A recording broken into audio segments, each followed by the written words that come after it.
Hai Sobat Sehat semuanya, saya Dr. Tirta Wijaya. Di channel ini kita akan bahas berbagai masalah seputar kesehatan, dan pada kesempatan kali ini kita akan membahas mengenai masuk angin. Ini karena banyak sekali pertanyaan dari Sobat Sehat kita yang kurang lebih bunyinya itu ya, Dok, saya masuk angin, obatnya apa yang manjur? terus terang yang namanya masuk angin itu sebenarnya bukan penyakit. Itu adalah keluhan, kondisi, atau tanda gejala yang diderita oleh pasien. Tapi penyakitnya sendiri bisa macam-macam. Karena tanda gejalanya yang didefinisikan sebagai masuk angin itu juga macam-macam. Ada orang yang bilang badannya nggak enak, ngilu, pegelinu, itu masuk angin. Ada yang bilang masuk angin itu kalau dia mual muntah. Ada yang bilang masuk angin itu artinya dia demam, menggigil. Ada yang sakit kepala dibilang masuk angin juga. Jadi apa itu masuk angin kita nggak tahu. Nah kalau kita nggak tahu itu apa penyakitnya, gimana kita mau ngobatin? Nanti yang ada malah salah obat. Nah untuk mengobatin masuk angin itu perlu tahu dulu sebenarnya apa sih yang diderita, apa sih yang dirasain sama pasien. Nah udah dari situ kita cari penyebabnya apa. Nah, untuk mencari penyebabnya itu, mungkin dengan tanya jawab cukup. Tapi mungkin juga harus dilakukan pemeriksaan fisik. Misalnya, diukur suhunya, tensinya, didengarkan dengan stetoskop, bising ususnya, atau gimana lah. Kadang perlu juga dilakukan pemeriksaan penunjang. Bisa dengan memeriksa darah di lab, memeriksa urin di lab, pemeriksaan tinja, USG, atau gimana. Itu nanti tergantung dari hasil pemeriksaan awal ya. Jadi dokternya periksa dulu seperti apa, terus didapatkan namanya kita bilang tuh diagnosa kerja. Jadi dokternya curiga nih, 1, 2, 3, 4, curiganya apa. Nah, untuk memastikan kecurigaannya ini, untuk menyingkirkan atau memastikan, itu dilakukan pemeriksaan penunjang. Dan yang kayak gini-gini itu nggak bisa dikerjakan jarak jauh. Nggak bisa dikerjakan lewat WhatsApp, lewat YouTube, lewat komen. Ini dokternya perlu ketemu langsung dengan pasiennya. Jadi nggak bisa ya, kalau ada sobat sehat yang tanya, dok saya masuk angin obatnya apa? Itu bukannya saya nggak mau jawab, tapi memang saya nggak bisa. Saya dokter, bukan orang pinter. Jadi memang harus dikerjain benar-benar untuk menemukan penyakitnya, untuk membuat rencana terapi yang sesuai. Misalnya nih, ada salah satu sobat sehat yang tanya gini, Dok, saya beberapa hari yang lalu telat makan, terus pulang kuliah kehujanan. Habis hujanan itu saya sampai kos nggak sempet mandi dok, karena waktunya mepet itu deadline-nya. Jadi sehari ini saya masuk angin. Obatnya apa? kalau dari sini aja seperti yang saya bilang tadi, saya nggak ada bayangan ini maksudnya masuk angin seperti apa. Tapi misalnya nih, terus sobat saya tuh bilang, oh yang dirasakan itu demam, sakit kepala, sama badan-badan ini terasa pegelinu. Nah saya curiganya, jadi saya nggak yakin ya, saya curiganya ini adalah infeksi virus. Karena sobat sehat kita ini makannya berantakan, amburadul, terus mau mandi aja nggak sempet, apalagi mau ngurusin yang lain. Kemungkinan saya curiga ini dia pola makan, pola tidurnya nggak teratur juga, nggak sehat. Makannya pun mungkin mie instan kali, nggak ngerti lah. Tuh menyebabkan sistem kekebalan tubuh dari si sobat sehat kita ini melemah, sistem imunnya. Nah kalau sistem imun kita melemah, itu gampang terserang penyakit-penyakit yang pada orang biasa itu nggak apa-apa, tapi kalau kita imunnya lemah ya jadi sakit. Dan biasanya ini paling sering virus. Tapi ini pun saya nggak yakin. Harus diperiksa lagi. Nah, kalau memang benar ini adalah infeksi virus, sebagian besar infeksi virus itu sifatnya self-limiting.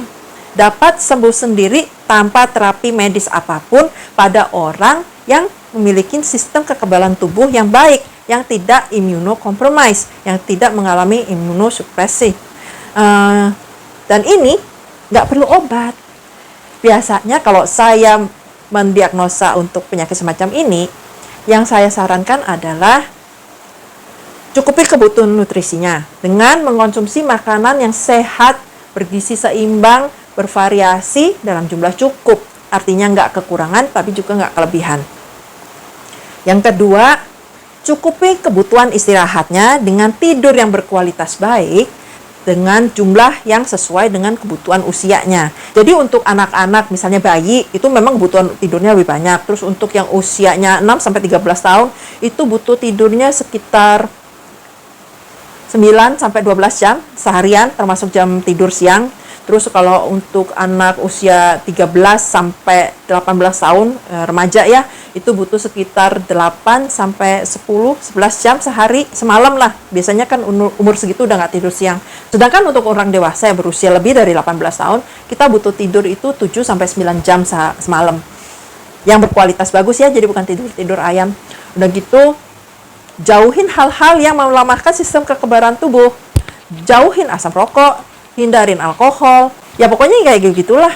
Terus kalau misalnya kekeh banget minta obat gitu ya, biasanya pasien ya saya kasih multivitamin lah palingan untuk membantu proses pemulihan. Tapi sekali lagi, itu untuk membantu aja multivitamin.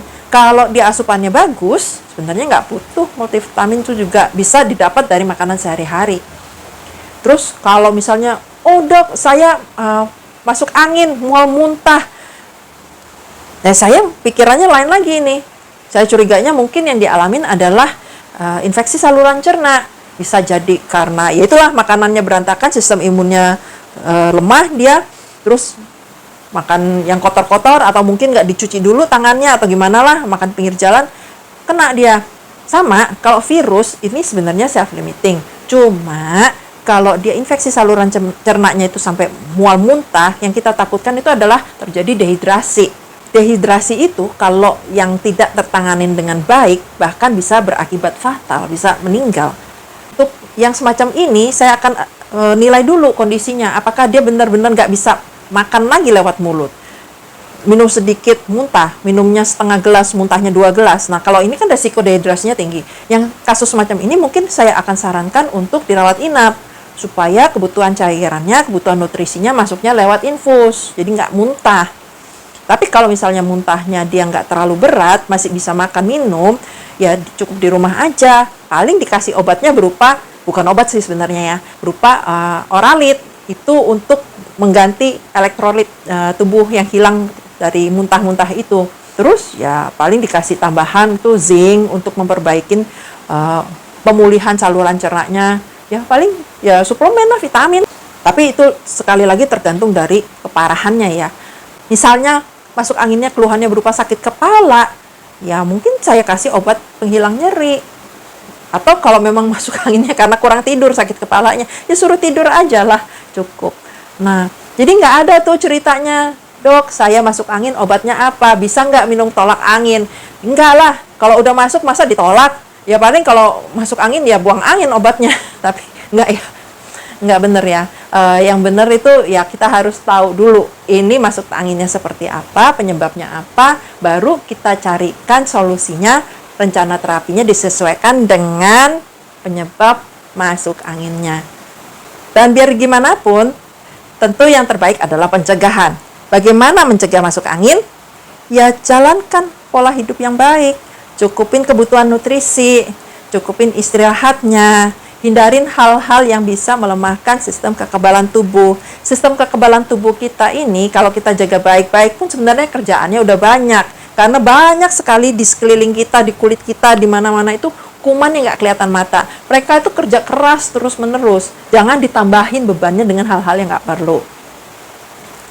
Semoga sharing saya hari ini tentang masuk angin bermanfaat dan jadi berkat buat sahabat sehat semua.